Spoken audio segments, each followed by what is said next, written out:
ইসলামের গুরুত্বপূর্ণ এই তিনটা ইবাদত, একটা হলো যাকাত, একটা হলো হজ, একটা হলো কুরবানি।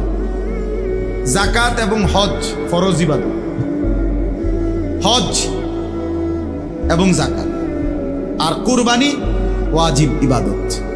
তাহলে বোঝা গেল কি? বোঝা গেল হজ, যাকাত, কুরবানি এই তিন ইবাদতের ক্ষেত্রে একজন মুমিনের কোনোভাবেই গাফলতি করা, খামখেয়ালি করা উচিত না।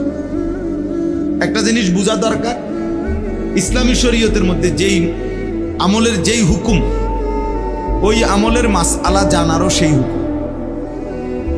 অর্থাৎ নামাজ যেমন ফরজ ইবাদত, তো নামাজের পূর্ণ মাসআলা বুঝে নেওয়া, জেনে নেওয়া এটাও ফরজ।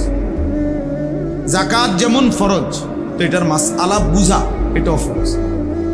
হজ যেমন ফরজ, এটার মাসআলা বুঝা এটাও ফরজ। কুরবানি যেমন ওয়াজিব, তো এটার মাসআলা বুঝা এটাও ওয়াজিব। মানে কোন অবস্থায় হলে কি কারণে কারো উপরে হজ ফরজ হয়, কুরবানি ওয়াজিব হয়, যাকাত ফরজ হয়, এটা আমাদের জন্য প্রত্যেকের আলাদা আলাদাভাবে জানা ফরজ আইন।